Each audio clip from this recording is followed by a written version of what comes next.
네, 오늘 강의를 맡은 김정덕입니다. 자, 보험의 진화, 다시 말씀드리면 그만큼 의료 기술이 날로 점점점 굉장히 발전을 하고 있다라는 말씀인데요. 자, 그러면 우리의 보험도 현실에 맞게, 시대에 맞게 점점점 발전해서 바뀌어가고 있는 추세죠. 자, 보험은 우리가 건강검진을 하죠. 때가 되면 건강검진을 하는데 건강검진을 하는 이유의 가장 큰 목적이 뭘까요? 바로 어떤 중증 질환을 미리 발견하는데 목적이 있습니다. 목적이 있죠. 자, 그러면 우리 보험도 어떻게 시작을 해야 되느냐? 자, 예방. 예방이라는 말은 다시 말하면 검사를 얘기합니다. 검사. 그러면 검사 비용에서 마지막에 완치할 때까지 재활치료 비용까지 한 증권에 모든 보장을 담아서 얼마 전에 어느 보험사에서 새로 상품이 나왔습니다. 그래서 오늘 함께 알아보는 시간이고요. 우리는 항상 보험을 준비할 때 어떻게 해요? 3대 질병 굉장히 중요하게 생각합니다. 왜 중요하게 생각을 할까요? 자, 3대 질병은 우리나라 한국인 사망 원인 탑5에도 들어갑니다. 그중에서 나란히 1위, 2위, 3위를 차지하고 있는 게 바로 이 3대 질병이에요. 그래서 우리가 보험을 준비할 때는 이 3대 질병을 빼놓고 준비할 수가 없습니다. 과하게 계속 준비를 해도 부족하지 않은 게 바로 이 3대 질병 진단비죠. 그중에서 우리가 알고 있는 암은 어떤 게 있을까요? 자, 발병률이 굉장히 높고 또 치료 효과, 완치율도 굉장히 높은 갑상선 암이라든가 아니면 암이긴 암인데 아직 뿌리 내리지 않는 상피 내 조직에만 있는 제자리 암이라든가 아니면 이게 암인지 암이 아닌지 아주 애매모호한 경계성에 있는 경계성 종양이라든가 아니면 피부에 종기처럼 난 피부암이라든가 이 네 가지를 우리는 유사암이라고 합니다. 이 유사암 네 가지를 제하고 있는 모든 암은 일반암으로 준비하는 게 가장 좋다. 암보험을 준비하는 데 있어서 이렇게 준비하는 게 가장 적절한 암보험이다라고 굉장히 자주 말씀을 드렸었죠. 그런데 지금은 어떻게 해요? 현실적으로 어떤 게 대세다? 표적 치료가 대세다. 암은. 그죠? 표적 치료. 어떻게 표적 치료를 하느냐? 특정 암 세포를 표적 공격하는 바로 표적 항암 치료가 현실적으로 굉장히 의료 기술의 발전으로 인해서 획기적인 치료를 가지고 오고 있다. 이렇게 말씀드릴 수가 있습니다. 그러면 이 효과적인 표적 항암 치료는 어떻게 구성이 돼 있냐면 우리가 이렇게 암 진단받고 수술하고 치료하는 것 중에서 항암 치료 비용이 가장 많이 60%에 육박하게 차지하더라. 그러면 이 항암 치료 효과는 어떻게 해요? 우리가 보통 암 진단 받게 되면 산정특례 적용 받아서 내가 병원에 내는 돈은 얼마 안 돼라고 알고들 계시잖아요. 자, 혁신적으로 의료 기술이 발전을 해서 계속 암 환자보다 신약이 더 많이 나오고 있는 이 현실에 과연 그 모든 약들이 국민건강보험 적용을 받을 수는 없습니다. 전액 환자 부담이에요. 전액 환자 부담. 전액 환자 부담이고 이 효과적인 표적 치료제는 이제는 입원을 안 하고 통원 치료를 합니다. 그래서 약을 한 달 처방을 받아서 치료를 하게 되는데 보통 한 달 약값이 400만 원 돈이 넘어요. 근데 보통 짧게는 내가 어느 암에 걸렸는지 아니면 어느 항암 치료제를 쓰느냐에 따라서 짧게는 6개월, 길게는 뭐 3년까지도 치료를 한다고 합니다. 그러면 보통 한 달 항암 치료제가 400만 원 정도 되는데 요거를 뭐 짧게는 뭐 10개월 정도 해도 4천만 원이 넘어가요. 그래서 우리가 이제는 이런 암도 어떻게 한다? 치료비만 있으면 극복할 수 있는 질병이다라고 말이 바뀌고 있어요. 다시 말하면 암도 이제는 약을 꾸준히 복용을 함으로 인해서 암세포를 죽일 수 있기 때문에 암도 이제는 만성질환으로 갈 수 있는 날이 얼마 남지 않았다. 이런 말도 굉장히 많이 나옵니다. 그래서 우리가 암보험을 준비할 때는 일반암도 좋고 유사암도 좋지만 이제는 어떻게 시대에 맞게 기술에 맞게 이런 표적 공격할 수 있는 표적 항암 허가 치료비 이 정도도 기본으로 좀 준비하시는 게 굉장히 폭넓은 보장의 효과를 가져올 수 있다. 이렇게 말씀드릴 수가 있겠죠. 자, 우리가 암 다음으로 뇌와 심장이에요. 뇌와 심장. 자, 예전에는 이렇게 때가 됐을 때 종합검진이나 조기검진을 하지 않았을 때는 우리가 혈압이 있는지를 잘 몰랐었죠. 그러다 보니까 어떻게 해요? 과하게 일하다가 아니면 스트레스나 어떤 충격으로 인해서 뒷목 잡고 쓰러지는 일이 굉장히 많았었습니다. 그런데 어떻게 해요? 지금은 뒷목 잡고 쓰는 이런 게 바로 혈관 터지는 뇌출혈이죠. 그런데 지금은 어떻게 해요? 우리가 종합검진을 통해서 아니면 조기검진을 통해서 혈압이 조금 높게 되면 혈압약을 처방받아서 막 먹게 되죠. 그러다 보니까 어떻게 해요? 혈압 관리가 되다 보니까 혈관벽은 두꺼워지고 또 혈관의 어떤 부분적으로 부풀거나 터지거나 이제 터지는 일은 별로 없겠죠. 부풀거나 꼬이거나 아니면 막히거나 이런 일이 굉장히 많아졌어요. 그래서 시대에 맞게 뇌출혈도 좋지만 막히는 뇌경색까지 하지는 뇌졸중 진단비 요거보다 폭넓은 뇌혈관 질환 진단비로 준비를 해야 되는 게 굉장히 좋다. 이렇게 말씀을 드렸었습니다. 그리고 심장도 마찬가지죠. 우리가 심장으로 들어가는 피가 한 번에 확 막히는 급성 심근경색보다는 서서히 막혀가는 그 협심증을 동반한 그런 게 훨씬 더 범위가 넓죠. 그래서 심장도 어떻게 해요? 허혈성 심장 질환으로 준비하는 게 좋다. 그래서 우리가 3대 질환만큼은 암과 뇌와 심장 이 3대 질환만큼은 적절하게 굉장히 보장을 잘 준비하셔야 된다. 누차 말씀을 드렸었습니다. 자, 그러면 이제 오늘 강의의 굉장히 핵심 포인트인데요.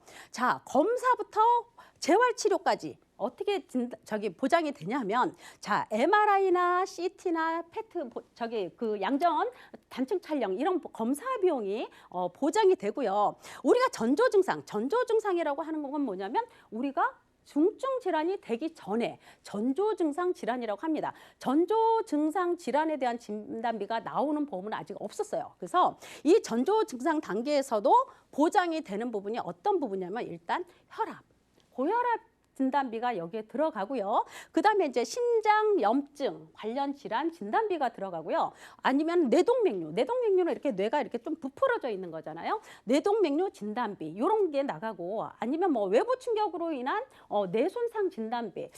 이 뇌 손상이라는 건 어떤 부분이 있냐면 우리가 보통 이제 뇌출혈 같은 경우가 뭐 미끄러져서 넘어져서 머리를 다쳤을 때 뇌출혈 진단비가 나가느냐? 안 나가죠. 왜? 뇌출혈 진단비는 질병으로 인했을 때 나가기 때문에 그렇기 때문에 이런 뇌출혈도 외부 손상으로 인한 뇌출혈도 여기서 전조 증상 조기 치료비에서 나간다. 그러면 보험사가 이렇게 전조 증상 진단비를 보장해주는 이유 중에 하나가 중증 질환으로 발전하는 걸 좀 막아보자, 제어해보자, 조금 늦춰보자 이런 취지에 있는 거죠. 그래서 검사비를 받고 전조 증상 질환 진단비를 받고 그럼에도 불구하고 내가 뇌혈관이나 어떤 심장 질환으로 발전을 했어요.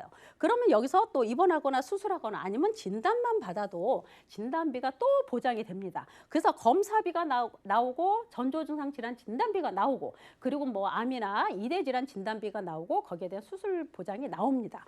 그래서 마지막으로는 완치될 때까지 내가 재활치료 비용까지 완치를 위해서 치료하는 모든 비용도 재활치료 보장에서 보장이 됩니다. 그래서 오늘은 이 모든 발병 전 단계부터 이렇게 발병 후 단계까지 모든 보장을 하나의 증권 안에서 다 해결을 할 수 있다. 그래서 이런 보장은 기존에 내가 갖고 있는 보험에 하나 더 하셔도 되고 없는 분들은 새로 준비를 하셔도 되고 그렇게 해서 발전하는 의료기술에 맞게끔 현실에 맞는 그런 보험이 아닌가 하는 생각도 해봅니다. 자, 검사 비용은 간단하게 하면 우리가 최고 많이 알고 있는 거 있죠. MRI 검사 비용도 지원이 됩니다. MRI 이렇게 통으로 들어가죠. 이렇게 들어가고 또 비슷한 게 이게 양전자 단층 촬영, 펫 촬영이죠. 검사 비용 이런 것도 이렇게 지원이 됩니다. 지원이 되고 CT나 MRI나 뇌파, 뇌척수의 검사 지원비 이런 거는 뭐 뇌나 심장 질환 이런 치료를 위해서 이제 척수액을 이렇게 뽑아내는 거죠. 이렇게 해서 치료 효과를 조금 검사를 통해서 할 수가 있습니다. 자, 혈관 조영술 이것도 마찬가지예요. 뇌나 심장에 대한 그런 검사입니다. 꼭 이제 뇌하고 심장은 이런 혈관 조영술 검사를 꼭 합니다. 이런 것도 1년에 한 번씩 꼭 지원을 해주는 이런 담보가 다 탑재가 되었다. 검사 비용까지. 자, 로봇 재활 치료비 같은 건 어떤 걸까요? 이건 이제 뇌졸중, 우리가 이렇게 마비가 오잖아요. 뇌졸중 진단을 받았을 때 이제 마지막에 이제 거기서 이제 몸의 회복을 좀 빨리 하기 위해서 재활 치료를 받잖아요. 이렇게 병원에 가면 로봇으로 내 몸을 이렇게 올려서 로봇으로 이렇게 치료를 합니다. 그러니까 치료 효과가 굉장히 좋겠죠. 보통 이게 국민건강보험 적용이 안 돼서 하루 1시간에 보면 보통 12만 원씩 이렇게 받고 있어요. 그리고 이제 심장도 마찬가지입니다. 이렇게 급성 심근경색 진단을 받게 되면은 어떻게 되냐면 심장의 기능을 개선시키고 심장의 회복을 돕는 장비, 아니면은 심근경색 후유증으로 심장 기능이 떨어져 일상생활이 좀 어렵거나 하게 되면 이것도 병원에서 이런 심장 통증 치료를 받을 수가 있습니다. 이런 것도 보통 한 번에 6만 원 정도 하지만 국민건강보험 적용이 안 돼요. 그렇지만 어느 정도 받아야 되냐면 36회 정도 받습니다. 이런 부분도 방금 전에 로봇 재활 치료비라든가 이런 심장 통증 치료 지원비도 연간 300만 원씩 지급이 되고 있습니다. 그래서 이렇게 현실에 맞는 어떤 검사 비용도 나쁘지 않다. 왜냐하면 이런 검사 비용 같은 경우는 현재 우리가 그 실손보험 다 가입을 하고 있지만 우리가 50세, 60세, 70세까지 이 실손보험을 잘 유지할 수 있을지는 솔직히 의문이거든요. 왜냐하면 실손보험은 계속 갱신보험료가 인상이 되고 있기 때문에, 그래서 나중에는 이런 검사비 지원되는 이런 보험도 적절하다 하는 생각을 해봅니다. 자, 우리가 이제는 그동안에 이 암 환자보다 많은 게 바로 고혈압 환자죠. 혈압약 드시는 분들이 굉장히 많아요. 혈압약 드시는 분들은 암은 3명 중에 1명꼴이었지만 혈압약 드시는 분은 3명 중에 2명이 고혈압 환자입니다.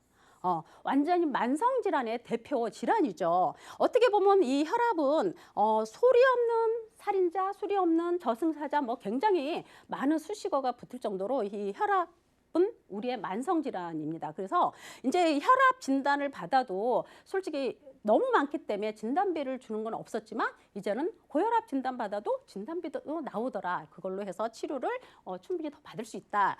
그런 말씀을 드려봅니다. 그러면 오늘 검사부터 재활까지 모든 비용을 넣었을 때 어떻게 보험료가 산출이 되냐면, 솔직히 암은 우리가 암보험은 막 2-3개, 1-2개 이상은 다 가입을 하고 계시잖아요. 근데 이제 암 진단비는 솔직히 굉장히 많이 준비하고 있는 게 굉장히 든든하고 좋습니다. 그렇지만 그중에서도 지금 대사가 뭐냐면 표적항암 약물 허가 치료비예요. 제가 보험료 산출에 3천만 원만 넣었지만 5천만 원까지도 가능합니다. 이거는 이제 약물 허가 처방을 받아서 쓰는 비용이에요. 그래서 3천만 원 넣습니다. 그래서 기본적으로 우리가 기존에 암보험은 갖고 있기 때문에 3천만 원만 넣고, 여기에 어떻게 해요? 방금 뇌졸중 왔을 때 내가 로봇 재활치료 하는 거, 아니면 심근경색이 왔을 때 심장 통증 클리닉 하는 거, 이런 재활 지원비가 각각 300만 원씩 지원이 들어갔습니다. 지원이 들어갔고, 아까 말씀드린 제일 1단계 검사 비용, MRI라든가 펫이라든가 CT, 그리고 뭐 초음파, 뇌파 이런 척수 검사할 때 검사 비용도 들어갔어요. 그리고 여기서 전조 증상 질환 진단비 드린다고 했었잖아요. 자, 뇌동맥류 진단 받았을 때, 그러니까 그냥 혈관이 약간 부풀어 있을 때, 그다음에 심장에 어떤 염증 질환을 받았을 때 이렇게 50만 원과 500만 원이 지급이 됩니다. 그리고 뇌나 심장 장애, 이거는 뭐냐면, 자, 뇌병변 장애라든가 어떤 심장 장애라든가 아니면 뇌전증 이런 진단 받아서 장애인으로 등록하게 되면 1,000만 원이 또 지급이 돼요. 그렇지만 이게 굉장히 심한 장애다 라고 하면 5천만 원이 또 지급이 됩니다. 그래서 검사부터 마지막 장애까지, 그리고 이런 재활 치료 비용까지 기존에 내가 갖고 있지 않았던 이런 담보들을 탑재했을 때, 지금 현재 건강이 가장 걱정되는 50세 분 으로 설계를 해봤습니다. 그랬을 때 20년 동안 보험료가 하나로 오르지 않는 걸로 남자는 24,000원대, 여자는 21,000원대 이렇게 산출이, 보험료 보장 보험료 이렇게 산출이 됩니다. 그래서 여기에는 굉장히 많은 담보들이 탑재하고 있어요. 그래서 내가 기존에 어떤 보험을 갖고 있느냐에 따라서 내가 어떤 담보를 선택해서 가져가고 뺄 수도 있습니다. 만약에 내가 여기다가 표적 항암 약물 치료 3천만 원이 너무 약해, 나는 한 5천만 원 갖고 가고 싶어. 그러면 5천만 원 가입이 된다고 했잖아요.